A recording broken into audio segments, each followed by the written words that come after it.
Good morning. Welcome to the first edition of the New Britain Forum, a feature of the New Britain Progressive online newspaper that is marking its fifth anniversary, bringing local news and information meant to inform New Britain and empower the community with facts and perspectives you may not hear elsewhere. My name is John McNamara. I'm a member of the Progressives Board, and we encourage you to visit newbritainprogressive.com and contribute news, opinion, and support. Our first guest in the first edition of the New Britain Forum is Ron Davis. He's the president of the New Britain branch of the NAACP. And Ron is retired about 6 years ago as Dean of Students at the American School for the Deaf. And he attended the University of Connecticut, a longtime activist in the community. He's the clerk and corresponding deacon at Bethesda Apostolic Church down on Stanley Street. So, Ron, welcome to the first edition. Thank you. Thank you. Okay. And thank you for the opportunity to be here with you to discuss some important issues that have an impact in our communities. Yes, and we appreciate it. Our topic is about essentially what occurred in 2020, starting with the killing of George Floyd in police custody in Minneapolis on May 25th, and the ensuing protests that occurred immediately after that concerning police violence and racism, and including the response here in New Britain 4 or 5 days after that event. I think we had the largest demonstration around police violence, racial issues that has occurred in New Britain in a long time.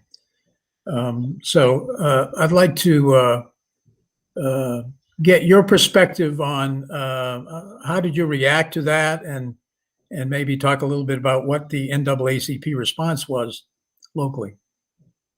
Okay, I'm sure. My response to the George Floyd killing, I was more at a numbness also as an individual because of so many killings of Blacks in America throughout the days, of my life. And the numbness came because, that could have been me.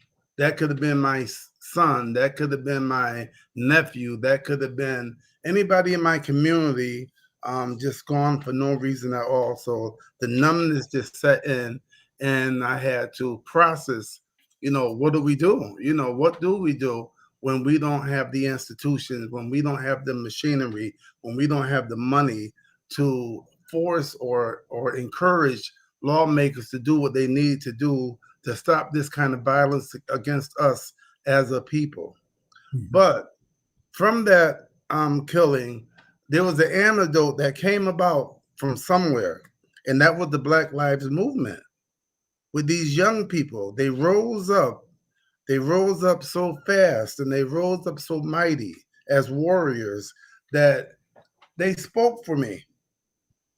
When I didn't have anybody, when I was voiceless of a situation, there was this champion of people that came forth, Black, white, Hispanic, young people with energy, saying no more of this. We cannot take no more. It reminded me of 1909 in a certain way when the NAACP was created, early 1900s. When Black people were being lynched. And then it came to a point where no more lynching. We have to stop this lynching. So the same thing happened. This is my thoughts and everything, was that there was a new movement coming about by young people to say, as the NAACP says, we are done dying. So the NAACP, it was during a pandemic piece, and so the NAACP, which is made up of more so of older people, we were kind of locked down by the COVID 19 pandemic. And it was our instructions from our national office not to have any kind of face-to-face meetings because COVID also was killing Black folks at an alarming rate. And so, of course, the national needed us. They wanted us to preserve ourselves, and we needed to fight in a different way. So the young people, they were out there marching for us. They were out there holding the banners for us. They were out there protesting for us. And they were out there demanding the same things that we would demand for incidents such as this. So it was great just to see that. And I hope that momentum with these young people will continue. And I hope that the older people would allow the young people to take their place in such a movement as today. That, as you said, I think it was May 31st of 20, just a few days after, 6 days after, I mentioned we had a very large outpouring at the Shell at the park, Walnut Hill, and in front of police headquarters in New Britain. I don't know the numbers, but I know it was the #1 story in the Progressive for 2020 because of the outpouring and response. And that has spawned the New Britain Racial Justice Coalition locally.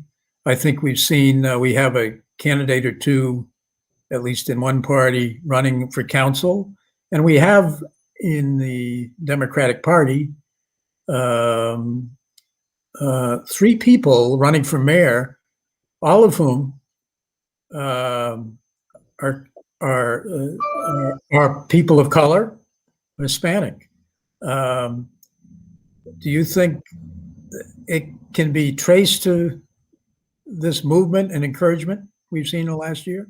Yes, I do. I think that more young people are stepping up to the plate to say that our energy, our strength must be used because we have to pull from the reservoir of the older for the wisdom of direction. And I think they're doing that. And as I said earlier, we have to give the young people, the Black Lives Movement, their time. It's their time right now to stand up. They have the strength, they have the energy, and they're doing it the right way. They're not doing it with rocks. They're not doing it with stones. They're not doing it with vulgar language. They're doing it in the appropriate way. Now, of course, in any kind of movement, any kind of rally or whatever, you may find people that are not with the organization itself and do the negative things, but we can't be blindsided. Look at the big picture. Look at the big picture. When you all of a sudden see all these young people come together, not only Black, not only Hispanic, but you have whites, you have the Muslims, you have the Africans, you have people that normally are not involved with things of the Black community per se, are involved with it because they see what we see, and they not only see what we see, they feel it now because they saw it. They saw it for themselves. It took the videos and TV in the 60s to get America to see what Black folks was crying about, the murders and the atrocities that's going on in their lives where they cannot live the same way others are living. So that's what I wanted to mention. You or I are, we're not going to give our age, but we're old enough. When we were growing up, young adults, the black and white footage of the police dogs in Selma and the movement that grew up and the time of the passage of civil rights laws in the 60s.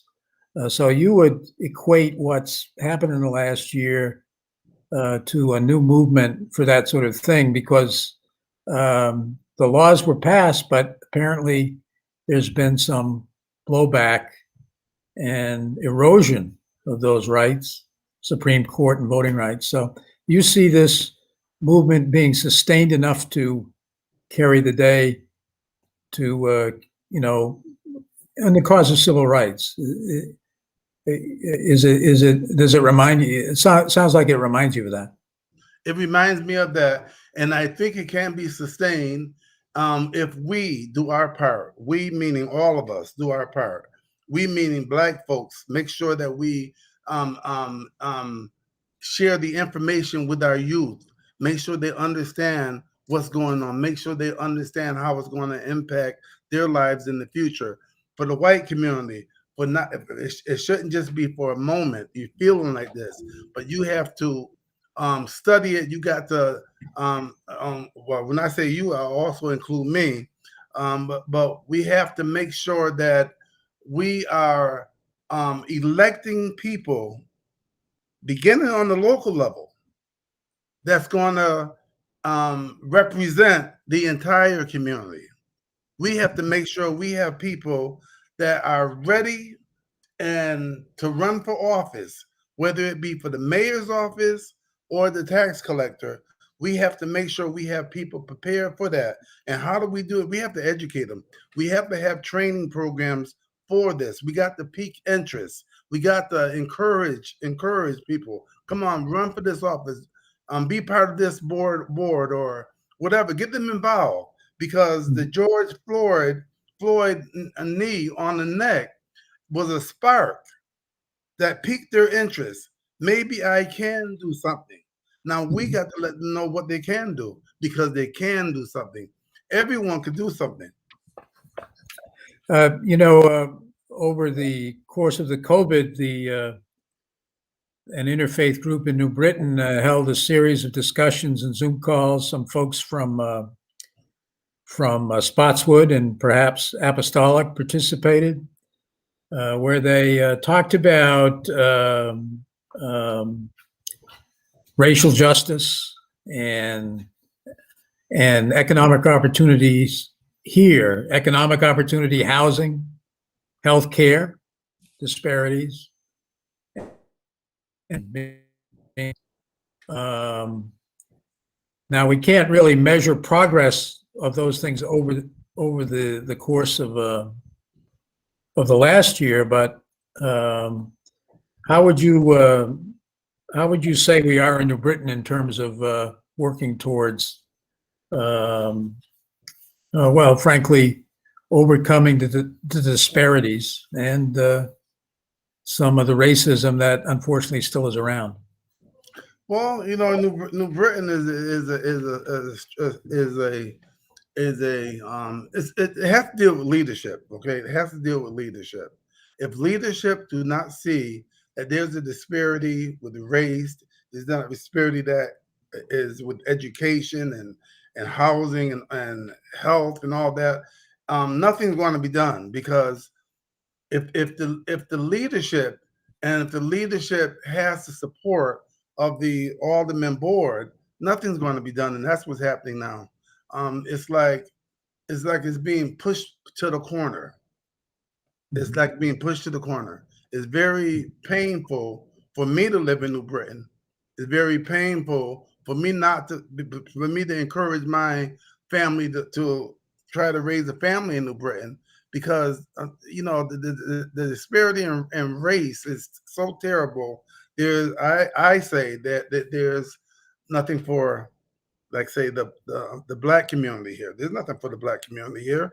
Look at housing.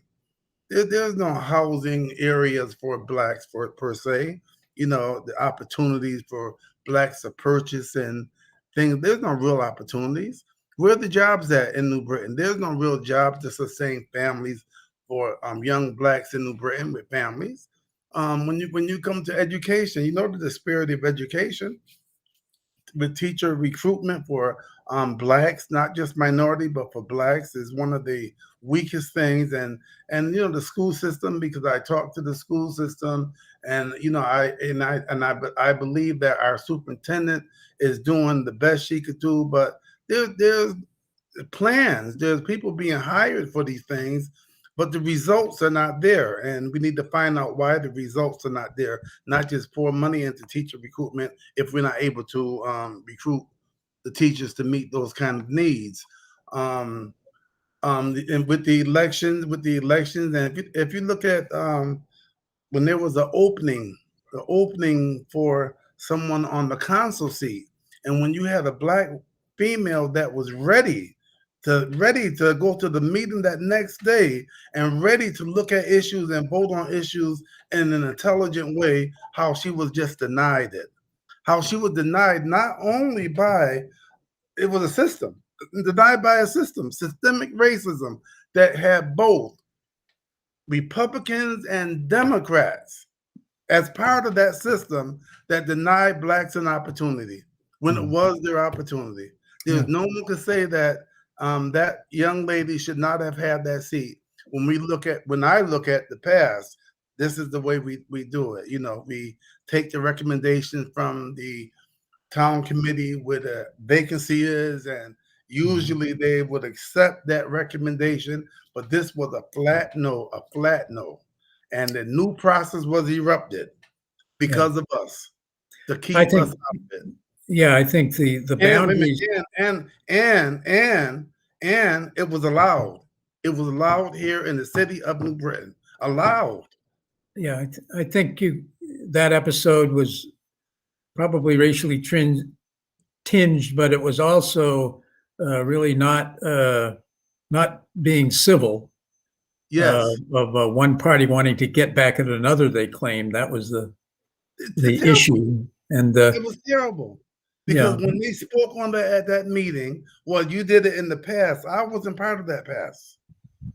A lot of us blacks were not part of that past. Had nothing to do with that. Nothing to do with it at all.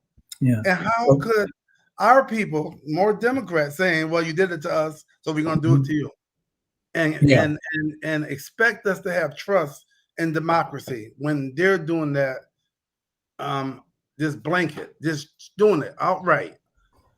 Right. That particular episode, the person who was appointed to that by the other party, as a Democrat, said the reason he wouldn't join with Democrats was because it's not the same party I was in 30 years ago. So that may be a sign that actually the party he's referring to actually has a little practices more diversity and brought people in, which is probably why you and I are of that party, not to be overly partisan here. Yes, right. Yes, yeah. And the other thing is that they appointed somebody that just said outright, I am not going to work as a Democrat with the Democrats. Terrible. Yeah. Well, that's what elections are about, and we're in a year where that can change, particularly if the movement we've been talking about translates into voter participation this year. Yes. I think. I want to just touch on public education again, the Shaping Peace Together, that interfaith group that issued some findings on things, noted the funding inequality of the public schools, which we're familiar with because of the property tax. It also, I think you touched on it in terms of teaching and Black and brown role models for children. Are you looking at that in terms of locally what's happening with that? I think you see some good faith efforts. Yes, with the especially with the minority teacher rate and the minority teacher recruitment. That is one of the top items for the NAACP locally, on the state level, as well as on the national level. If you remember a couple years back, Waterbury NAACP sued the education system because of teacher recruitment, and they won that case. And Waterbury was supposed to establish a plan to recruit and hire, not only recruit, hire, and maintain more Black teachers from the perspective of the NAACP. Although we are also saying you need more brown teachers that's going to reflect the other population of students. But we focus up more so on the Black student here, but we're for all students. I think And we've seen some initiatives out of the legislature this year. I don't know whether it passed or not, but to create those opportunities. But that, given the makeup of our school system, that yes, is certainly a worthy finding and recommendation they made. And then finally, but John, there's one thing on that. yeah, The legislation is one thing, but now the enforcement of that legislation, to make who's following it, to make sure that right. these things are happening, needs to be looked at also. And Yeah, that's well, one of the things. That's one of the things that we're doing is monitoring, and we're developing strong relationships with our superintendents to let them know that we're not working against, but we're working with them, and we want to do whatever we can do to assist you with this goal that you have to hire more Black and brown teachers. And mhm, as I said earlier, we have a good relationship with our superintendent, and right. I'm thankful for that. Yeah. The other thing, educationally, and of course, police relations is a huge issue in light of what's come out of last year. Maybe there was a call to reevaluate the role of police or security in schools that became an issue, a budget issue, with the passage of the city budget this month. Is that also a concern with regard to equity and how students are treated? We need to make our children safe, which is probably why that came about in the high school and elsewhere. But what is your take on that in terms of uh, a role of police in schools? Well, personally, I don't think that we should have police in school. I think that it's a button that is pushed when folks see police in the schools, especially with the relationship of how they see police out of school. Especially with what's going on. The $158,000 they use on the police and the two police in the school, I believe, should be used if needed for more support services or for another teacher to make the classrooms even smaller to meet that Mhm. that crisis that we're having where the kids aren't learning like they should be learning. Sure. I don't think police should be in the school. I think police should be called to the school if necessary, but they should not be stationed in the school, Mhm. like they're in a prison. They're not in the prison, they're in the educational environment, and the educational means to heighten learning, not to Mhm. suppress the learning. And I believe the sight of a policeman there every time I walk in the hallway can be a hindrance from my ability or capacity to learn at the level I need to learn. Yeah, I Mhm. don't think it's needed. Call them, yes, if necessary. If somebody's acting where they can't calm down and the staff need more assistance than the school have, call the police. Just Mhm. like in your home, you will call the police when you need them, but you don't need the police to sit in your kitchen just to make sure everything's going to be okay. Mhm. So, sort of to start to wrap up, I'm not going to call you an elder, but it,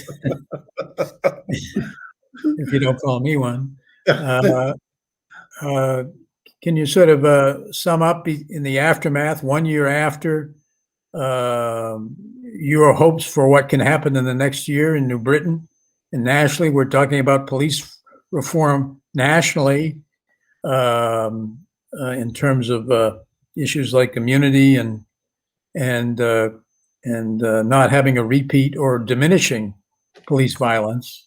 Mhm. Hopefully that can happen. But and on these other issues, what's your hope for the year moving forward in terms of NAA priorities and just us being involved as citizens in the community? Mhm. Well, for the priorities for the NAACP, we'll be focusing again on education and minority teacher recruitment. We'll be looking at second chances for those who have been incarcerated and finding businesses that will hire them instead of just allowing them to be excused from the jails and placed back into community without any plan of employment and taking care of their families. We'll be looking at healthcare, of course, because with the COVID-19, and we knew before the COVID-19 how it was not equitable, especially to the Black community. So we'll be looking at that. We'll be looking at how same issues, the housing issues we'll be looking at, and so economic development we'll be looking at. And like here in New Britain, the economic development, the only businesses that's opening is the same one you got, but instead of package stores, you got hair salons and barber shops, and you got a restaurant here or there. But those that's great and everything, especially if people purchase and buy from these people. That's good. Sure. But we need more business that's going to hire more people, that's going to have substantial income where people can take care of themselves. As far as the policing, we have a lot of work in New Britain to do, and it's not about the police chief. It's about our leadership. When our leadership would not listen to what we're saying in terms of assisting with policing, how we feel that it should be, and the community cries out, a citizen review board with subpoena power, why we want this, and it's not listened to. It goes into one ear and out the other ear, and then there's a blanket no, and then it just fosters that mistrust again with the system, and not only the system at City Hall, but the system at the police department. Because if we don't hear the police department crying out, yes, they need a citizens review board. There's nothing wrong with that. We're doing what we should be doing. And so we think that a citizens review board will help us foster an image to the community that we're with them. But when you don't hear anything from the police department themselves, then, it makes you think. And then when the mayor, who's running for office, decides to post a fundraising with the former chief in uniform, it's just like the deception. And so, how could we think? What do we think? Your perspective is swept under the rug, nothing to see here. Everything is hunky dory. Yeah, that's what I say. Now with the NAACP, I'm given the instruction to try to develop strong relationships with the mayor and the police chief. I think I have a relationship with the police chief. That's been working, but with the other leadership, I don't know how he or she is trying to fudge things for me, and I got to be careful that I don't be used. The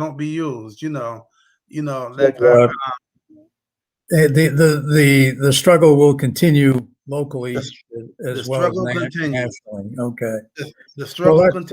We're not out of the woods yet with racial issues, racial injustices. No. But I'm sensing that you feel you have new allies and have activated the people the age of your kids and grandkids to get involved.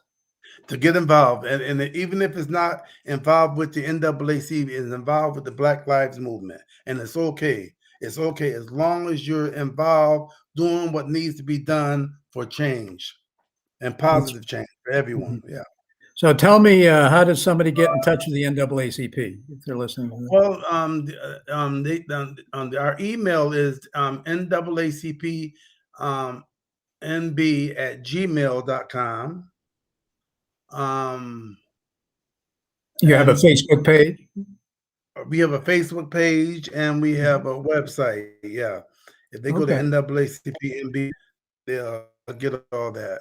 All right. And there's an application online, and everything can be done online. You don't have to touch anybody. You ain't got to look at nobody. You don't have to hear anybody. Just join. I believe my dues are paid up, right? So yeah, I'd appreciate it. Well, thanks for doing this, and we're going to continue a dialogue in this way through the New Britain Progressive with other voices and who can contribute to progress in terms of our community and inclusiveness. But you've been a champion of all that for more years than we can count, and hope you can continue to do it. Okay, thanks again for the opportunity. You're welcome. I'm going to thank everybody who may be listening to this for being a part of the first edition of the New Britain Forum. It's a feature of the New Britain Progressive online newspaper, marking our 5th anniversary. If you'd like to get more involved or more information, the Progressives Board encourages you to visit newbritainprogressive.com and contribute news, opinion, and support so that we can keep people informed in our all volunteer project. Thanks for tuning in.